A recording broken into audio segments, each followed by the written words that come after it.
Hello friends, good afternoon. Welcome back to our channel smart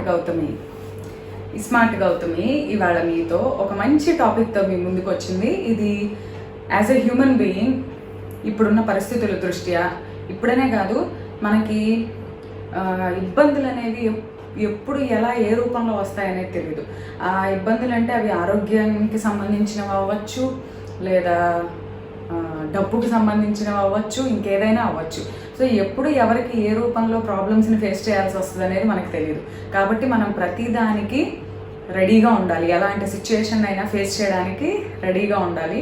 అలాంటి వాటిల్లో financial ఇబ్బందులు అంటే ఆర్థికపరమైన ఇబ్బందులు కూడా చాలా ముఖ్యమైనవి. ఎందుకంటే ఇప్పుడు మనం ఉన్న సిచ్యువేషన్లో మనమే చూద్దాం. మార్చి నుంచి మనం లాక్డౌన్లో ఉన్నాం. మార్చి నుంచి చాలా మందివి బిజినెస్లు డల్ అయిపోయినాయి. జాబులు చేసే వాళ్ళకి హాఫ్ శాలరీసే వచ్చే వాళ్ళు ఉన్నారు. అసలు కంప్లీట్గా శాలరీ లేకుండా డైలీ పని చేసుకునే వాళ్ళు, పని లేక డైలీ వచ్చే సంపాదన మీద డిపెండ్ అయ్యి దాంతోనే రోజు గడిచే వాళ్ళు ఉన్నారు. మరి అలాంటి వాళ్ళందరూ చిన్న పెద్ద డబ్బున్నాళ్ళు లేనాళ్ళు అని తేడా లేకుండా ప్రతి ఒక్కళ్ళం ఇప్పుడు ప్రస్తుతం ఉన్న పరిస్థితుల్లో ఫైనాన్షియల్ ఇబ్బందులు అనేవి ఫేస్ చేస్తున్నాం. అందుకని చెప్పి మనం ఇలాంటి సిచ్యుయేషన్ వచ్చినా కూడా మనం దాన్ని ఫేస్ చేయగలగాలి అంటే మనకి ఒక ప్లానింగ్ అనేది ఉండాలి డబ్బు విషయంలో. ఎందుకంటే నేను ఇప్పుడు చెప్పబోయే టాపిక్ వచ్చేసి మనీ రిలేటెడ్ కాబట్టి నేను మనీ గురించే మాట్లాడుతున్నాను, ఇంకా వేరే కాదు. మనం ఫైనాన్షియల్గా కూడా ఆ ప్రాబ్లమ్ని ఫేస్ చేయడానికి రెడీగా ఉంటే ఎలాంటి సిచ్యుయేషన్ వచ్చినా కూడా మనకి ముందు భయం ఉండదు. ఎందుకంటే మన దగ్గర ఉంది కొంచెం, కాబట్టి మనం ఈ సిచ్యుయేషన్ని ఫేస్ చేయగలం, దాటగలం అని చెప్పి. అలాంటి పరిస్థితుల్లో మనం ఉండాలి అంటే మనం ముఖ్యంగా తెలుసుకోవాల్సింది ఏంటి అంటే పొదుపు చేయడం అనేది ప్రతి ఒక్కళ్ళం చిన్నప్పటి నుంచి నేర్చుకోవాలి, మన పిల్లలకు కూడా నేర్పించాలి. నేను ఆల్రెడీ భవిష్యతో ఒక వీడియో చేశాను రీసెంట్గా. అందులో చూపిస్తే చాలామంది చాలా మంచిగా కమెంట్ చేశారు. ఎలా అంటే చిన్నప్పటి నుంచే ఇలాంటివి నేర్పించాలి, మీరు చేసిన పని చాలా మంచిది అని చెప్పి. ఎందుకంటే పిల్లలకి డబ్బు వాల్యూ తెలియాలి.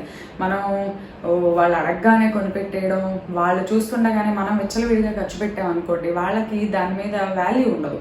ఓహో ఇది ఏదైనా చేయొచ్చు అని చెప్పి వాళ్ళు మనల్ని చూసే కదా నేర్చుకుంటారు. So financial stability, financial security అనేది ప్రతి ఒక్కళ్ళకి ఇప్పుడు మనం ఉన్న పరిస్థితుల్లో ప్రతి ఒక్కళ్ళకి ఉండాల్సింది, తెలుసుకోవాల్సింది. కాబట్టి మనం ఎలా పొదుపు చేసుకోవచ్చు. ఇప్పుడు జనరల్గా హస్బెండ్ అండ్ వైఫ్లో హస్బెండ్ జాబ్ చేస్తున్నారు అనుకుందాం. హస్బెండ్ సంపాదించినా కూడా ఇంటిని నడిపేది ఇంట్లో ఉన్న ఆడవాళ్లే. కాబట్టి పొదుపు చేయడం అనేది ఆడవాళ్ళ చేతిలో ఉంటుంది, మగవాళ్ళ చేతిలోనూ ఉంటుంది. ముఖ్యంగా ఆడవాళ్ళం, ఇంట్లో ఉండే వాళ్ళం కూడా చాలా వరకు మనం చిన్న చిన్న పనుల ద్వారా మనం ఎంతో కొంత మంత్లీ అనేది మనం సేవింగ్ చేసుకోవచ్చు. సో మనం ఎలా ఫాలో అవ్వాలి అన్నది నేను చిన్న చిన్న టిప్స్ చెప్తాను. ఇవన్నీ యూజువల్గా మనం డైలీ లైఫ్లో ఫాలో అవ్వాల్సినవి. ఇలా ఫాలో అయ్యాము అంటే ఖచ్చితంగా మనకు అది ఏదో ఒక స్టేజ్లో చాలా యూజ్ అవుతుంది. సో అవేంటో చెప్పబోయే ముందు మన ఛానల్ ఎవరైనా ఫస్ట్ టైం చూసినట్టయితే ఛానల్ సబ్స్క్రైబ్ చేసుకోండి, వీడియోస్ లైక్ చేయండి, షేర్ చేయండి, అండ్ పక్కనే ఉన్న బెల్ క్లిక్ చేసి ఆల్ క్లిక్ చేస్తే నేను కొత్త వీడియో పెట్టగానే మీకు నోటిఫికేషన్స్ వస్తాయి. ఫస్ట్ మనం పొదుపు గురించి మాట్లాడుకునే ముందు యూజువల్గా మామూలుగా జనాలు ఎలా ఉంటారు, కొంతమంది వచ్చేసి చాలా లక్షలు సంపాదిస్తూ ఉంటారు, కానీ ఒక్క రూపాయి కూడా ఖర్చు పెట్టరు. వాళ్ళు తినరు, వాళ్ళ ఇంట్లో వాళ్ళని తిననివ్వరు, పిల్లల్ని తిననివ్వరు, అతి పిసినారితనంగా ఉంటారు. అంటే ఏంటంటే ఒక్క రూపాయి ఖర్చు పెడితే అమ్మో రూపాయి అయిపోతుందేమోనని. మనం అంత కష్టపడి ఖర్చు పెడుతుంది ఎందుకు? మనం హ్యాపీగా లైఫ్ని లీడ్ చేయడానికే కదా. సో ఆ టైప్ ఒకళ్ళు ఉంటారు.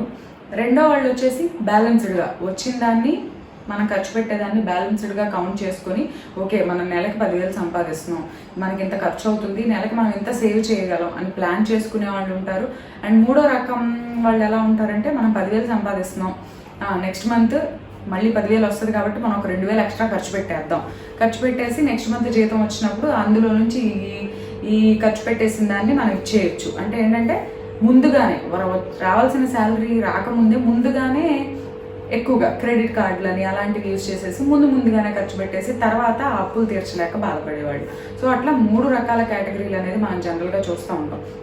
సో ఇందులో మధ్యలో ఎవరైతే బ్యాలెన్స్డ్గా ఉన్నారనుకుంటున్నామో అలా ఉండాలి. అతి పిసినారితనంగా పోయి గోల్డ్ అంత సంపాదించి కోట్లు వెనకేశారనుకుందాం, కానీ అవి తినే టైంకి వీళ్ళకి ఆరోగ్యాలు పాడవచ్చు, అసలుకే పోవచ్చు. అవునా? మరి ఎవరి కోసం అదంతా దాచినట్టు? పిల్లల కోసం.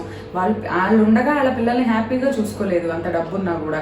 ఇంకా వాళ్ళు చనిపోయాక ఆ పిల్లలు దాన్ని పాడు చేస్తారో ఉంచుతారో ఎవరికి తెలుసు. కాబట్టి అతి పిసినారితనము మంచిది కాదు. అలా అని చెప్పి అతిగా ముందుగానే ఆదాయానికి మించి ఖర్చు పెట్టి అప్పులు పాలైపోయి అప్పులు తీర్చలేక ఎంతమందిని చూస్తున్నాం, అప్పులు పాలైపోయి అప్పులు తీర్చలేక సూసైడ్ చేసుకున్నారని ఎన్నో న్యూస్లు వింటూ ఉంటాం. లేదంటే పెద్ద హెల్త్ ప్రాబ్లం రావచ్చు, పెద్ద హెల్త్ ప్రాబ్లం, ఆ ట్రీట్మెంట్కి 10-15 లక్షలు ఖర్చు కావచ్చు. కానీ మనం సేవ్ చేయకపోవడం వల్ల మన దగ్గర ఆ డబ్బు లేకపోవచ్చు. కాబట్టి అలాంటి సిచ్యువేషన్ వచ్చినా కూడా మనం ధైర్యంగా ఫేస్ చేయగలగాలి అంటే మనకు ఫైనాన్షియల్ స్టెబిలిటీ అనేది చాలా ఇంపార్టెంట్. సో సింపుల్గా మనం చిన్నగా ప్లాన్ చేసుకున్నా కూడా మనం పొదుపు అనేది చాలా బాగా చేసుకోవచ్చు. అది ఎలా అనేది నేను మీకు ఇప్పుడు చెప్తాను. అందులో నేను కొన్ని రాసుకున్నాను, అంటే మీకు చెప్పడానికి నేను పాయింట్స్ మర్చిపోతానని చెప్పి ఒక బుక్లో నేను ఇలా బుక్లో రాసుకొని అప్పుడు మీకు ఎక్స్ప్లెయిన్ చేయడానికి బాగుంటుందని. సో ఫస్ట్ వచ్చేసి మనం గోల్ ఒక 10 రకాలుగా ఎగ్జాంపుల్స్, 10 రకాలుగా పొదుపు అని టైటిల్ పెట్టాను కదా. సో 10 ఎగ్జాంపుల్స్ చెప్పుకున్నాం. మనం సేవింగ్ గోల్స్ పెట్టుకోవాలి. అంటే ఎలా అంటే ఈ మంత్ నాకు 20,000 శాలరీ వస్తుంది, నా కరెంట్ బిల్లు ఈ బిల్లులు అన్నీ ఉంటాయి కదా మనకి, ఇవన్నీ పోను నేను ఈ మంత్కి ఒక 2,000 ఎట్లయినా సరే నేను దీన్ని సేవ్ చేయాలి అని చెప్పి మనం ఒక సేవింగ్ గోల్ పెట్టుకుంటే అప్పుడు మనం పెట్టే ప్రతి ఖర్చుని ఆలోచించి పెడతాం. మనం ఏదేమైనా సరే ఈ నెలలో ఎట్టి పరిస్థితుల్లో ఒక 2,000 పొదుపు చేయాలి, ఈ సంవత్సరం ఎండ్ అయ్యేసరికి మనం 50,000 అన్నా పొదుపు చేయగలగాలి అని చెప్పి ముందుగానే మనం ఒక గోల్ పెట్టుకుంటే దానికి అనుగుణంగా మనం ఖర్చు పెడతాం. భయపడతాం, ఎందుకంటే అనవసరంగా ఖర్చు పెట్టడానికి భయపడతాం. అమ్మో నేను ఇది ఖర్చు పెడితే నా గోల్ని నేను రీచ్ అవ్వలేను అని చెప్పి.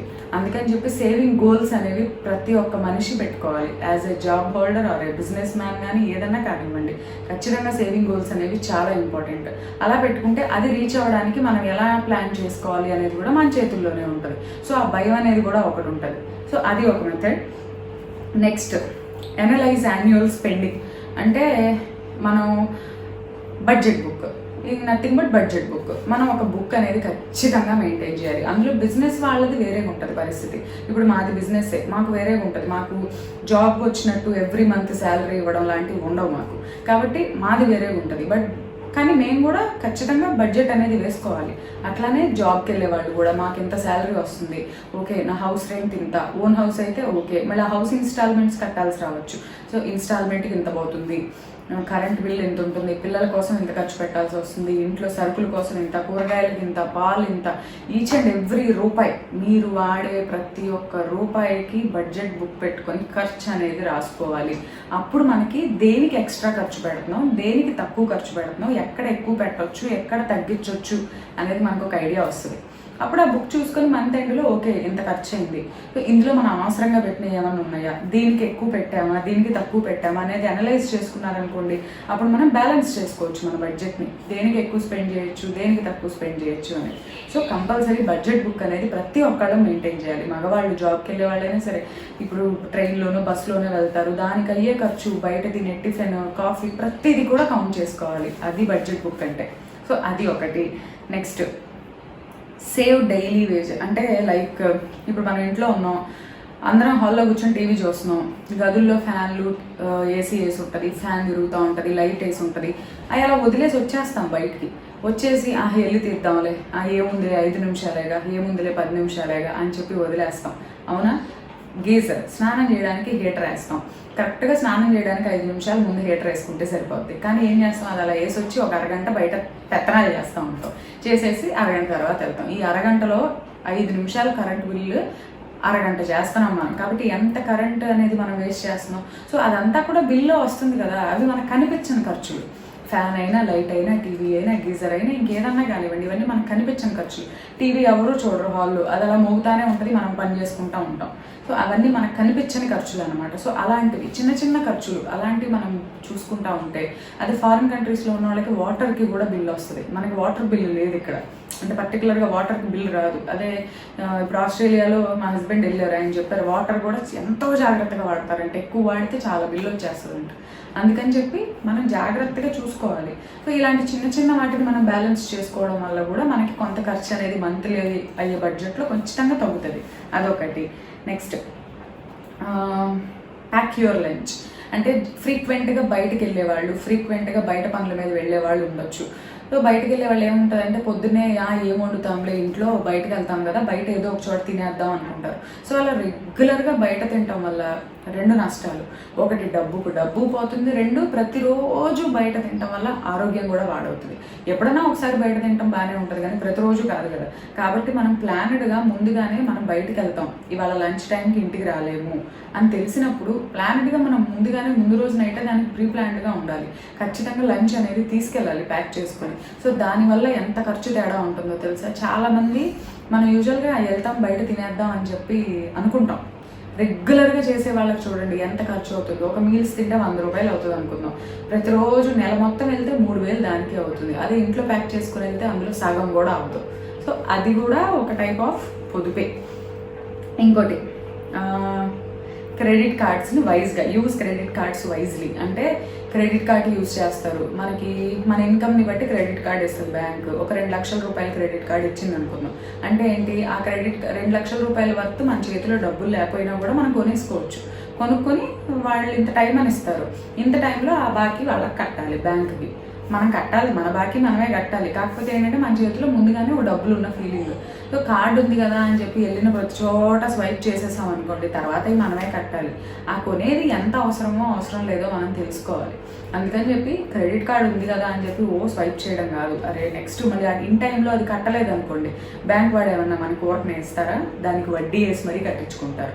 కాబట్టి క్రెడిట్ కార్డు ఉంది కదా అని చెప్పి అనవసరమైన వాటికి తొందరపడి కాకుండా అది ఎంత అవసరం అనేది తెలుసుకొని షాపింగ్ కొనుక్కుంటే మంచిది ఏదైనా కూడా. అండ్ ఇంకోటి ఆన్లైన్ షాపింగ్. ఈ మధ్యకాలంలో ప్రతి ఒక్కళ్ళం ఎక్కువగా అట్రాక్ట్ అవుతున్న విషయం ఏంటి అంటే ఆన్లైన్ షాపింగ్ అంటే అసలు ఫోన్ ఓపెన్ చేయడం, Myntra, Jabong, Amazon, Flipkart, scotch టపా ఓపెన్ చేసి చూడంగానే కళ్ళకి నచ్చుతుంది, తీసి కార్ట్లో పడేస్తాం, కార్ట్లో యాడ్ చేస్తాం, కార్ట్ ఫుల్ అవుతుంది, ఎన్నో కొన్ని అవ్వగానే కొనేస్తాం. అది మనకి ఎంతవరకు అవసరం, ఇది కొనొచ్చా లేదా, ఇప్పుడు ఇది అవసరమా కాదా అని చెప్పి మనం చాలా తెలివిగా వాడాలి. ఇప్పుడు వాళ్ళు మనకి ఒకసారి కొనగానే ఏం చేస్తారంటే ఈ ఆన్లైన్ షాపింగ్ వాళ్ళు మెసేజ్లు పంపుతూ ఉంటారు. ఏమని, ఈ ఆఫర్ పెట్టాం, ఆ ఆఫర్ పెట్టాం, మీకు ఈ డిస్కౌంట్ కూపన్ ఉంది, ఆ డిస్కౌంట్ కూపన్ ఉంది, ఈ కూపన్ వాడండి, ఆ కూపన్ వాడండి, మీకు బోల్డ్ ఎంత వస్తుంది. ఒక 2000 కూపన్లు ఇస్తాడు, 5000 పర్చేజ్ చేయమంటాడు. మనం ఏమంటాం, అబ్బా 2000 తగ్గిందిలే అనుకుంటాం. అది చూస్తాం కానీ 5000 పెట్టి మనం కొనేది చూడం. కాబట్టి ఆన్లైన్ షాపింగ్ వాళ్ళు మనల్ని అట్రాక్ట్ చేయడానికి బోల్డ్ అని వలలు వేస్తూ ఉంటారు మనకి. దాన్ని తెలుసుకొని వైజ్గా చేయాల్సిన బాధ్యత మన చేతుల్లోనే ఉంది. కాబట్టి ఆన్లైన్ షాపింగ్ కూడా చాలా జాగ్రత్తగా చేయాలి, అవసరం ఉన్నంత వరకు. ఎంతవరకు అనేది అది మీకు చెప్తున్నాను, మీతో పాటు నేను కూడా ఫాలో అవ్వాలి. ఎందుకంటే మా మదర్ నాకు రోజు చెప్పే నీతి బోధల్లో ఇది ఒకటి. డబ్బులు పొదుపుగా వాడాలి, జాగ్రత్తగా ఖర్చు పెట్టాలి, రేపు ఏదన్నా కష్టం వస్తే మన దగ్గర రూపాయి లేకపోతే చాలా ఇబ్బంది పడతాం అని చెప్పి. అందుకని చెప్పి నాకు రోజు తారక మంత్రం లాగా చెప్తూ ఉంటుంది మా అమ్మ. అందుకని చెప్పి నా ఎక్స్పీరియన్స్ నేను మీతో షేర్ చేస్తున్నా. Next, right list before going to shopping. అంటే మనం బయటకు వెళ్తాం, సూపర్ మార్కెట్కి వెళ్తాం సరుకుల కోసం, మనం ఒక లిస్ట్ అనేది రాసుకొని వెళ్ళాలి. ఇప్పుడు ఏం చేస్తామంటే అక్కడికి వెళ్ళాక ర్యాక్స్లో అవన్నీ చూడంగానే ఇది అవసరమా లేదా అని ఉండదు. ఇది బాగుంది వేసేద్దాం ఒక్కటేగా, ఇది బాగుంది వేసేద్దాం ఒక్కటేగా అని చెప్పి 2000 బిల్లు అయ్యే దగ్గర 5-6 బిల్లు చేసి వస్తాం. నేను ఎగ్జాంపుల్ దానికి, ఎందుకంటే నేనే ఎగ్జాంపుల్. మాకు ఇంట్లో కావాల్సిన సరుకులు ఒక 2000-3000 అవుతాయి అనుకుని చెప్పి నేను బెస్ట్ ప్రైస్కి వెళ్తాను మామూలుగా. అక్కడికి వెళ్ళాక రిటర్న్ వచ్చేటప్పుడు బిల్లు చూస్తే 6000-7000 తగ్గదు ఇప్పుడు. ఎందుకంటే ఏదో ఒకటి చూసి ఇది తీసుకుందాం బాగుంది, అది తీసుకుందాం బాగుంది, అది వాడకపోవడం సెకండరీ, అలా కొనేస్తాం. వెళ్ళిన సరుకుల కన్నా డబల్ ఖర్చు పెట్టి వస్తాం. కాబట్టి స్ట్రిక్ట్గా ఒక లిస్ట్ రాసుకొని వెళ్ళాలి, ఆ లిస్ట్ ప్రకారమే కొనుక్కొచ్చుకోవాలి. ఇంట్లో ఏం అవసరం ఉన్నాయి, ఏం అవసరం లేవు అనేది చూసుకొని లిస్ట్ రాసుకొని వెళ్ళి దాని ప్రకారం మనం కొనుక్కొచ్చుకుంటే ఎంత డబ్బు సేవ్ అవుతుందో. ఎందుకంటే ఈ విషయంలో మాత్రం నేను చాలాసార్లు చాలా ఖర్చు పెట్టాం. నేను మా హస్బెండ్ బెస్ట్ ప్రైస్కి వెళ్తే 3000-4000 సరుకులు అని వెళ్తే 7000-8000 బిల్లు. అసలు ఏం కొంటామో తెలీదు, ఆటోమేటిక్గా ఊరికే ర్యాక్స్ నుంచి అలా తిరుగుతూ వెళ్ళి వేసేస్తాం అన్నమాట కార్ట్లో. సో అది కూడా మనం డబ్బు అవసరం లేకుండా ఖర్చు పెట్టే వాటిలో అది కూడా ఒకటి ఉంది. నెక్స్ట్, అది తగ్గించుకున్నా కూడా మనం పొదుపు చేసుకోవచ్చు. నెక్స్ట్, ఫాస్ట్ ఫుడ్స్ ఇవన్నీ కూడా యూజువల్గా ఫ్రీక్వెంట్గా రెస్టారెంట్కి వెళ్ళడం. ఇప్పుడు ఫ్యామిలీ ఇప్పుడున్న పరిస్థితుల్లో అంటే మనం ఏమి బయటకు పెద్దగా వెళ్ళట్లేదు, కానీ ఫుడ్ కోసం మామూలుగా ఎవ్రీడే బయట ఫుడ్, ఎవ్రీడే ఫాస్ట్ ఫుడ్, పద్దాక రెస్టారెంట్లకు వెళ్ళడం, అలాంటివి చేసే వాళ్ళు కూడా ఉంటారు. సో అలాంటివి కూడా మన పరిస్థితులను బట్టి కొంచెం తగ్గించుకుంటే మంచిది. ఎందుకంటే అవి హెల్త్కి మంచిది కాదు. ఏదైనా బర్త్డే ఉంటేనో, యానివర్సరీ ఉంటేనో, ఏదైనా అకేషన్ ఉంటే ఎట్లయినా మనం ఖచ్చితంగా వెళ్తాం. అలా కాకుండా మరి ఫ్రీక్వెంట్గా అదే పనిగా చేయడం కూడా అంత కరెక్ట్ కాదు. అంటే వెళ్తే ఓకే, డబ్బులు బాగా మాకు ప్రాబ్లం లేదు ఖర్చు పెట్టుకుంటాం అంటే ఓకే, కానీ పొదుపు చేయాలి, మనం ఉన్నంతలో సేవింగ్ ఉండాలి అనుకునే వాళ్ళు మాత్రం ఇలాంటివి కొంచెం తగ్గించుకుంటేనే మంచిది అని నా ఉద్దేశం. అదొకటి. Next, repair old clothes. అంటే ఒక డ్రెస్సో, ఒక షర్టో, ఒక ప్యాంటో కొంచెం చిన్నగానే కొంతమంది ఏం చేస్తారంటే తీసి అవతలు పడేసేసి కొత్తది కొనేస్తారు. అది చిన్న చిరిగే అనుకున్నాం, ఆ బట్టలు కూడా లేకుండా ఇబ్బంది పడేవాళ్ళు చాలామంది ఉంటారు. ఓకే, కానీ కొంతమంది ఏంటంటే ఇష్టపడరు వేసుకోవడానికి. దానికోసం మళ్ళీ క్రెడిట్ కార్డ్స్ వాడేసేసి ఆ తర్వాత గడవాలి బిల్ అని చెప్పి షాపింగ్కి, ఆన్లైన్ షాపింగ్ తెలిసిందే కదా, కొనేస్తాం. దానికన్నా కూడా కొంచెం చిరిగినవి, కొంచెం పాడైనవి మనమే రిపేర్ చేసుకోవచ్చు, చేత్తో కుట్టుకోవచ్చు, లేదంటే చిన్న చిన్న టైలర్స్కి ఇస్తే కుట్టు పెడతారు. అవి తీసుకొచ్చుకొని మన ఈవినింగ్ టైము నైట్ వేర్ లాగా కూడా వాడుకోవచ్చు. జీన్స్ ప్యాంట్లు లాంటివి అంటే నైట్ వేర్ వేసుకోలేం, కానీ మామూలు డ్రెస్సులు, టాప్లు నైట్ వేసేసుకోవచ్చు కదా. కొంచెం చినిగింది కదా అని చెప్పి తీసి పారేసే బదులు వాటిని రిపేర్ చేసుకొని ఇంట్లో ఉన్నప్పుడు నైట్ టైము అలా వాడుకున్నాం అనుకోండి, కొత్తగా వెంటనే కొనాల్సిన పని ఉండదు. అవసరం ఎంతవరకు ఉందో అంతవరకే కొనుక్కోవచ్చు. సో దానివల్ల కూడా మనం కొంత పొదుపు అనేది చేయొచ్చు. అండ్ ఇంకోటి ముఖ్యమైనది, పిల్లల్ని పెద్ద పెద్ద భారీ గిఫ్ట్లు ఇచ్చి ఎంటర్టైన్ చేయడం. నువ్వు ఇది పాస్ అయితే నీకు ఇది కొనిస్తాను, నువ్వు ఇది ఫస్ట్ వస్తే నీకు అది కొనిస్తాను అని చెప్పి గిఫ్ట్లు ఆశ చూపించి మనం పిల్లల్ని చేయటం వల్ల వాళ్ళు వీటి కోసం చదువుతారు అని మనం అనుకుంటాం, కానీ అది వాళ్ళకు ఒక అలవాటు అయిపోద్ది. పెద్ద పెద్ద గిఫ్ట్లు మనం ఆశ చూపించి ఇలా చేస్తే అది వాళ్ళకి ఒక అలవాటు అయిపోయి అది ఇంకా ఎంటర్టైన్ చేయకూడదు. అలాగా వాళ్ళకి డబ్బులు విలువ చెప్పాలి. ఒక వస్తువు కొనిస్తున్నాము అంటే ఇది నీకు ఇప్పుడు అవసరం కాబట్టి నీకు కొనిస్తున్నాము, అంతేగాని ఇప్పుడు ఫర్ ఎగ్జాంపుల్ ఒక పిల్లలు ఉన్నారు, ఇప్పుడు మా అమ్మాయి ఉంది, నేను మా అమ్మాయికి సైకిల్ కొనిపెట్టాను బర్త్డేకి. ఆ సైకిల్ కొనిపెడతానని చెప్పి నేను నాకు 1 year నుంచి చెప్తున్నాను, 1 year నుంచి. కానీ నేను భవిష్య మా అపార్ట్మెంట్లో చాలా మంది పిల్లలు కొత్త సైకిల్ కొనుక్కుంటే నాకు కావాలని ఉంది, కానీ నేను కొంటాను అన్నాను, నేను ఎందుకంటే దానికి ఆల్రెడీ సైకిల్ ఉంది, అది ప్రస్తుతానికి బాగానే పనిచేస్తుంది. అది బాగున్నంతకాలం ఎందుకు కొనాలి అని చెప్పి ఏదో ఒకటి చెప్పి మాయ చేసి మొన్న బర్త్డే వరకు ఉంచాను. ఆ పాత సైకిల్ బాగానే పనిచేస్తుంది. ఇప్పుడు ఒకరోజు నేను చూస్తే రీసెంట్గా బర్త్డేకి ముందు సైకిల్ చిన్నగా, భవిష్య పెద్దగా అయింది. అప్పుడు అనిపించింది, ఓహో ఈ పిల్ల పెరిగింది, ఆ సైకిల్ సరిపోవట్లేదు తొక్కడానికి అని చెప్పి 1 year నుంచి అలా ఉంచి మొన్న బర్త్డేకి కొనిపెట్టాను. అప్పుడు కూడా నేను చెప్పాను చక్కగా, నువ్వు పాడు చేయొద్దు, ఎందుకంటే నీ సైకిల్ మళ్ళీ తర్వాత అశ్వత్ తొక్కోవాలి. నువ్వు పాడు చేసావు అనుకో మళ్ళీ మనం చాలా డబ్బులు పెట్టి సైకిల్ కొనుక్కోవాలి, కాబట్టి నువ్వు పాడు చేయకుండా జాగ్రత్తగా వాడుకుంటే నెక్స్ట్ అశ్వత్కి వాడుకోవచ్చు అని చెప్పి దానికి క్లియర్గా నేను ఎక్స్ప్లెయిన్ చేస్తే చెప్పిన మాట మన చిన్నపిల్లలు మన పిల్లలు మనం మంచిగా చెప్తే వింటారు. అది మనం చెప్పే పద్ధతిలోనే ఉంటుంది. కాబట్టి పెద్ద వస్తువులు ఆశ చూపించి పిల్లల్ని ఎంటర్టైన్ కూడా చేయకూడదు. And life style change. Last one వచ్చి లైఫ్ స్టైల్. అంటే కొంతమంది ఏంటంటే ఒక 50,000 శాలరీ వచ్చే సాఫ్ట్వేర్ ఇంజనీర్ ఉన్నారు అనుకుందాం, అప్పటి వరకు ఒక లైఫ్ 2 bedroom ఇల్లు, ఒక బైక్ అలా మెయింటైన్ చేస్తున్నారు అనుకుందాం. ప్రమోషన్ వచ్చి శాలరీ 1 lakh పెరిగింది అనగానే కొంతమంది వెంటనే డబుల్ బెడ్రూమ్, 3 bedroom అయిపోతుంది, ఇన్స్టాల్మెంట్స్లో కార్ తీసేసుకుంటారు, అన్నీ చేసేస్తారు. అప్పుడు ఏమవుతుందంటే ఆ ఎక్స్ట్రా వచ్చే శాలరీ మొత్తం ఆ కొనుక్కున్న వాటికి కట్టుకోవడానికే సరిపోద్ది. ఇంకా మనకు సేవింగ్ అనేది ఏమి ఉండదు. ఊరికే జనాల్ని చూసి నేను తక్కువగా ఉన్నాను, నేను అందరిలో సమానంగా లేను అని చెప్పి లైఫ్ స్టైల్ చేంజ్ ఊరికే మార్చేసుకుంటారు, వాళ్ళలాగా కాస్ట్లీగా కనపడాలి అని చెప్పి. అవతల వాళ్ళని చూసి మనం ఇది కాదు కదా నేర్చుకోవాల్సింది. ఇప్పుడు అవన్నీ చేసినంత మాత్రాన డబ్బు నష్టం మనకే కానీ వాళ్ళకి కాదు. కాబట్టి లైఫ్ స్టైల్ కాదు చేంజ్ కావాల్సింది, మన ఫ్యామిలీ నెక్స్ట్ బాగుండాలి అంటే ఫైనాన్షియల్ స్టెబిలిటీ ఇంపార్టెంట్. ఇప్పుడు నాకు శాలరీ పెరిగింది కాబట్టి నేను ఇంకొంచెం ఎక్కువ సేవింగ్ చేసుకుంటే తొందరగా నేను అనుకున్న గోల్ రీచ్ అవ్వచ్చు. ఒక ఇల్లు కొనుక్కోవాలి అని డ్రీమ్ పెట్టుకున్నాం అనుకుందాం, ఇప్పుడు నాకు ఎక్కువ శాలరీ వస్తుంది కాబట్టి నా శాలరీలో ఎక్కువ అమౌంట్ నేను నా ఇల్లుకి పెట్టుకున్నాను అంటే నా ఇల్లు డ్రీమ్ అనేది తొందరగా ఫుల్ఫిల్ అవుతుంది అని పెట్టుకోవాలి. కానీ కారు తీసేసుకుందాం, అది తీసేసుకుందాం అనుకుంటే వచ్చే డబ్బంతా వాటికే వెళ్ళిపోద్ది ఇన్స్టాల్మెంట్స్కి, మన దగ్గర ₹1 కూడా మిగలదు. సో ఇట్లా చిన్న టిప్స్ని ఫాలో అయితే ఖచ్చితంగా ఇంట్లో ఉండే మనం సరుకుల కోసం తీసుకెళ్లే డబ్బుల్లో పొదుపు చేయొచ్చు, కరెంటు బిల్లుల్లో పొదుపు చేయొచ్చు, LIC కట్టుకుంటే డబ్బులు పొదుపు అవుతాయి, హెల్త్ ఇన్సూరెన్స్లు తీసుకుంటే పొదుపు అవుతాయి. అట్లా చిన్న వాటిల్లో కూడా మనం ఎంతో కొంత సేవింగ్ అనేది ఖచ్చితంగా చేయొచ్చు. ఇవన్నీ నాకు మా అమ్మ చెప్పిన పొదుపు పాఠాలు. మా అమ్మ లేచిన దగ్గర నుంచి నాకు చెప్తుంది పొదుపు పొదుపు పొదుపు అంటే పిసినారితనంగా చేయమని కాదు, కానీ జాగ్రత్తగా చేయాలి అని చెప్పి మాత్రం చెప్తుంది. సో నాకు తెలిసిన ఎక్స్పీరియన్స్ని అయితే నేను మీతో షేర్ చేశాను. ఖచ్చితంగా మీకైతే యూజ్ అవుతుంది అనుకుంటున్నాను. దీన్ని ఏ విధంగానూ నెగిటివ్గా తీసుకోవద్దు, నేను మంచి ఉద్దేశంతోనే చెప్తున్నాను. ఖచ్చితంగా మీకు యూజ్ అయింది అనుకుంటున్నాను. మీరు కూడా ఫాలో అవ్వండి. ఎందుకంటే ఇప్పుడు ఇలాంటి పరిస్థితి ఇంకొకసారి మళ్ళీ వచ్చిందంటే ఎవరు కోలుకోలేరు ఇందులోంచి. ఆరోగ్యమే కాదు, ఫైనాన్షియల్గా కూడా మనం చాలా దెబ్బతిన్నాం ఇప్పుడు. కాబట్టి ఎలాంటి సిచ్యువేషన్ వచ్చినా మనం ఫేస్ చేయగలగాలి అంటే ఫైనాన్షియల్ స్టెబిలిటీ కూడా చాలా ఇంపార్టెంట్. ఓకేనా? మీకైతే ఈ వీడియో నచ్చింది అనుకుంటున్నాను. అండ్ ఇంకో వీడియోతో రేపు కలుద్దాం. అంతవరకు బాయ్.